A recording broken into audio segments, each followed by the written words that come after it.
Alright, we'll check that. Remind me, I'm going to grade book.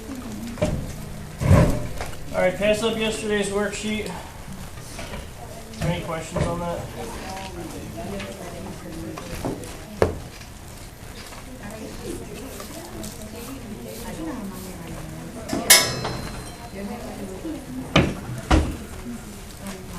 Alright, I'll take it as no questions.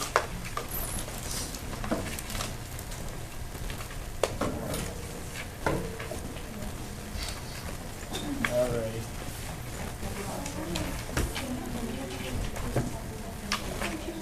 Alright, so the next couple lessons are going to be on PowerPoint because it's just kind of unreasonable to do certain things by hand.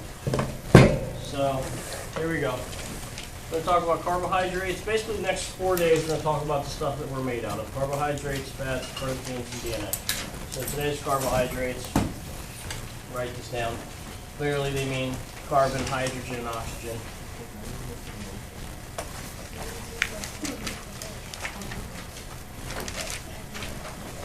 I'm about to get a new notebook by the end of the year. Good. This is a good song.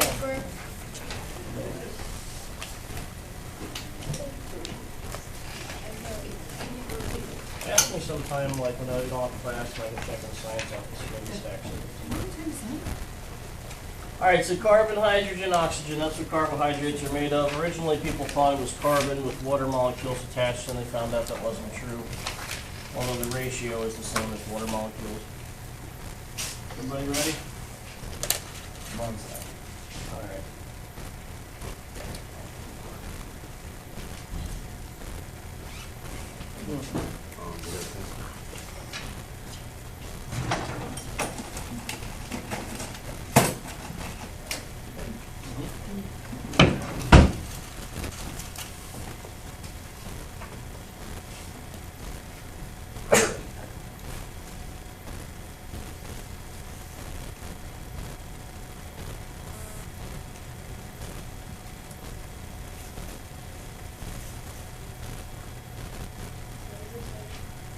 Yeah, page 28.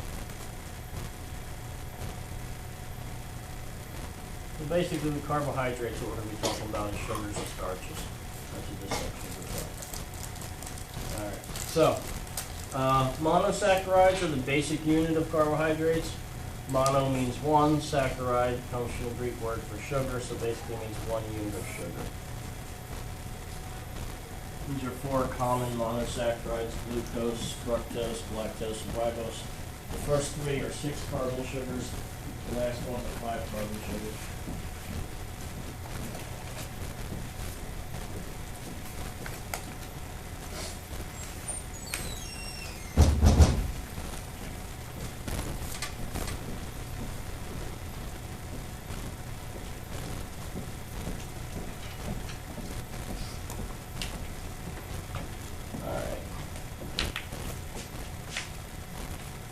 Okay, this one's glucose. This is the straight chain version. There's also a ring version of glucose.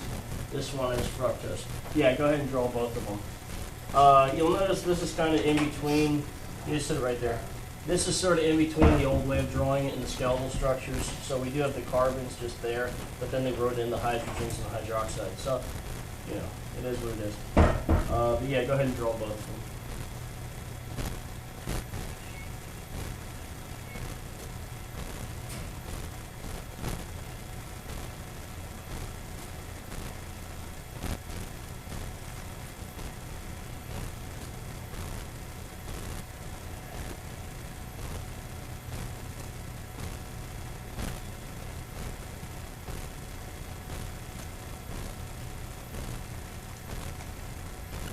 So everybody gets that all these little points here, these are all carbons, obviously.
this one's glucose, this one's fructose.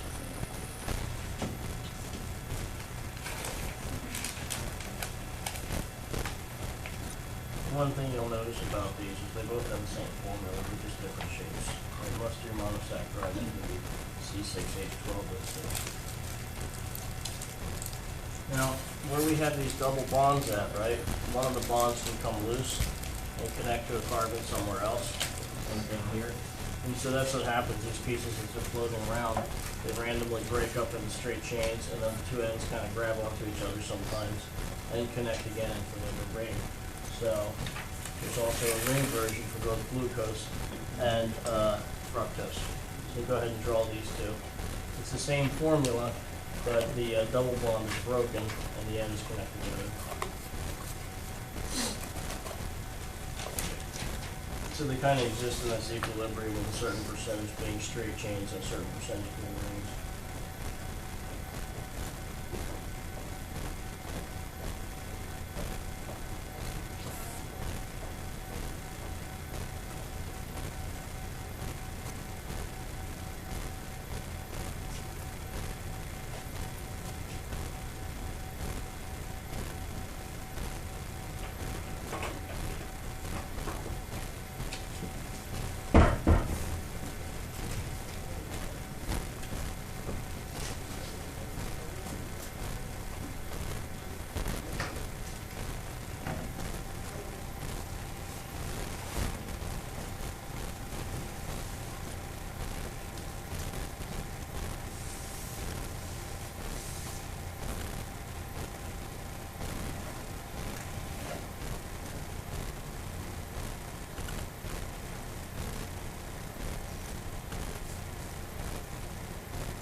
In a second, I'm going to show you guys a disaccharide, which is two sugars stuck together. And what you're going to see is what happens is something like these two here and these two here are going to come together. And an OH is going to come off of here and an H will come off of here. And then that extra bond will connect right to there. And what comes out is a water molecule. So you lose the water and then the two stick together. And it's ready. So there's your disaccharides, glucose, fructose come together. The water comes out of here. The only thing's left is that one oxygen that I showed you. One oxygen stays, one H, and one OH goes away. So now this is your disaccharide. This one is table sugar, which is a disaccharide. There's a lot of different ones. Go ahead and draw that. And then the reverse is true. When your body wants to burn it, you have to put in a water molecule to break these two apart before you can digest them, which is why sugar dehydrates you.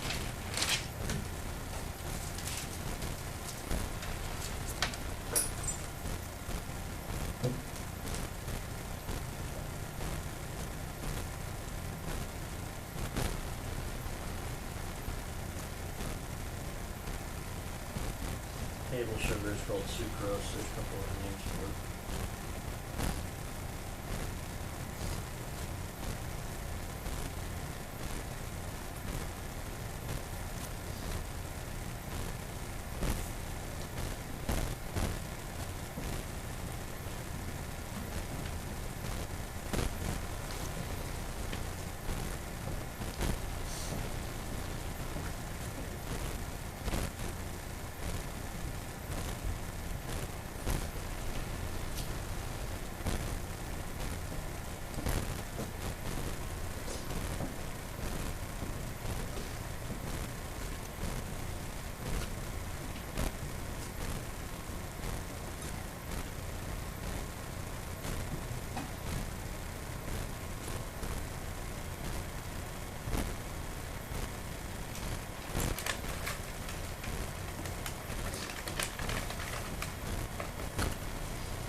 Alright, so the reaction you just saw, two sugars react, they form a disaccharide, and then water comes out. So you can write this down.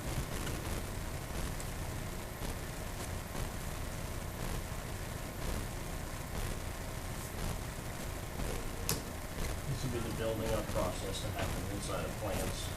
When we eat the sugar, the reverse happens, right? We break it down.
Alright, so this is the reverse I was talking about.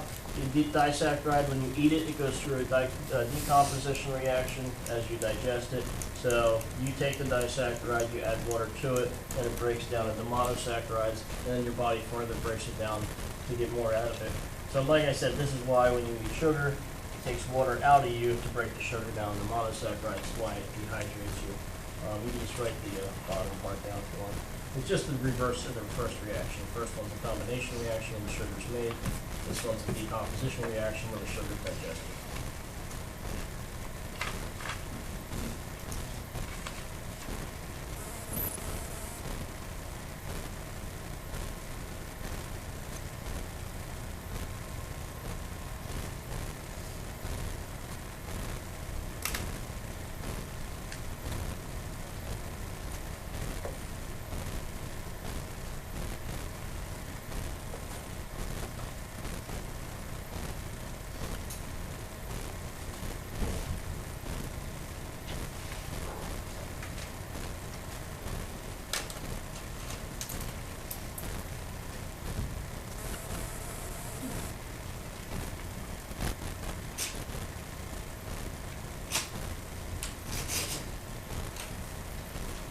Alright, so, yeah, you know what the drill is. Okay.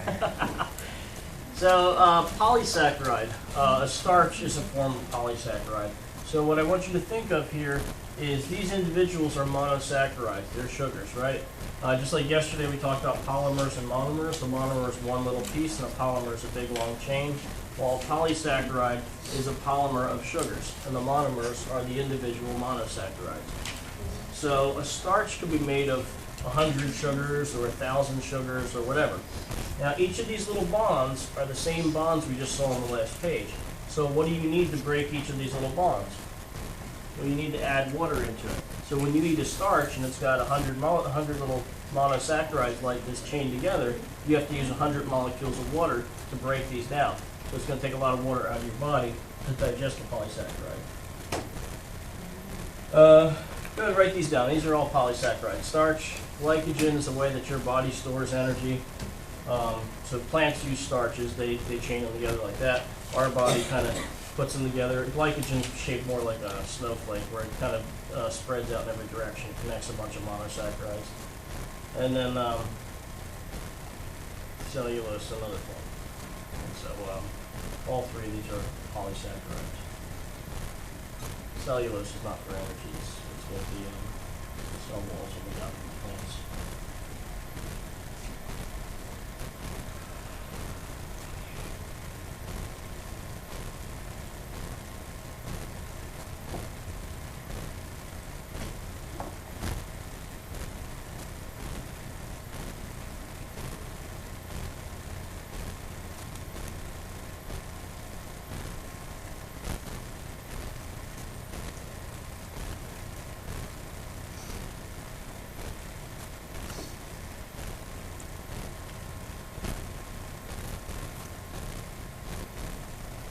The glycogen you have stored up, there's some in your muscles, some in other parts of your body. It's kind of in between sugar and fat. Sugar is like, if you have glucose in your blood, that's your immediate energy that you use right now. Fat is your long-term storage that you can use up whenever you need, but it comes out slowly. Glycogen's kind of in between. Your body can release it fairly quickly, but it's kind of compacted a little bit and saved up somewhere. Have you ever heard of runners when they're running a long distance and they say it's like they hit a wall? Well, that's when they've used up all the glycogen in their muscles. So there's not much easy, readily available energy left. So that's glycogen. You got this? So like I was saying about polysaccharides, right? If you have a long polysaccharide with 100 or 101 monosaccharides, you would have to use 100 molecules of water to break it down. So that's why starches and polysaccharides will dehydrate you when you're breaking them down.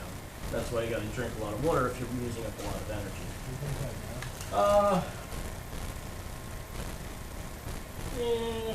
Yeah, you could. I mean, if you just want to write down, you need to drink a lot of water if you're using a lot of energy, you can write that. You can write this in 2 sentences. Wait, so Gatorade actually dehydrates? No, Gatorade, you're adding water, but you're also adding sugar and salt. So, I mean, the thing is that after a while, if you sweat a lot, Gatorade's to replace sweat, right? And sweat is what? It's water and salt. So Gatorade's to replace that.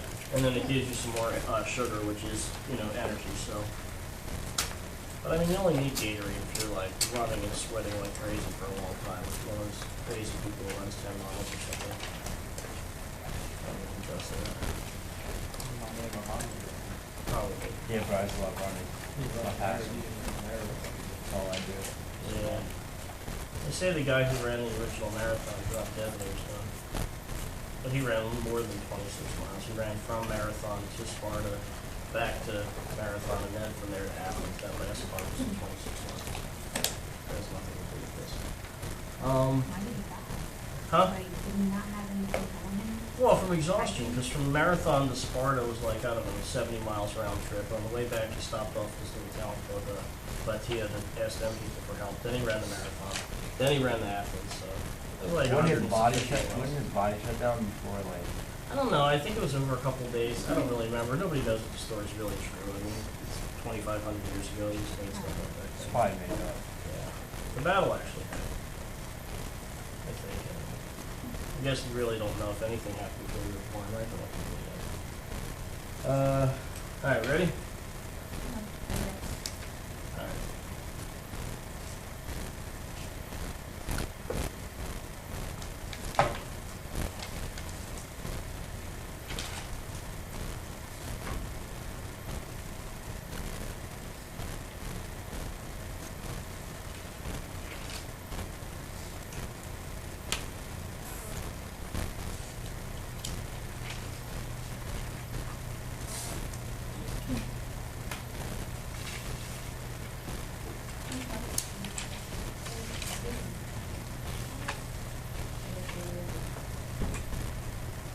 All right. Oh, that's it. We're done. Questions? That sounds like a no.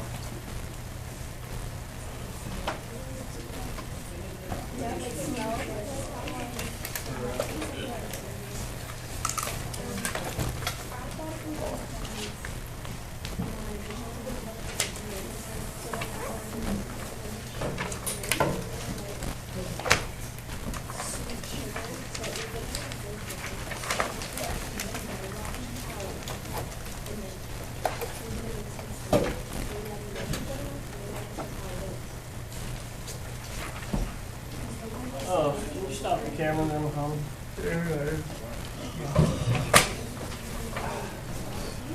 You leave the projector on. Maybe I'll just keep it on all day.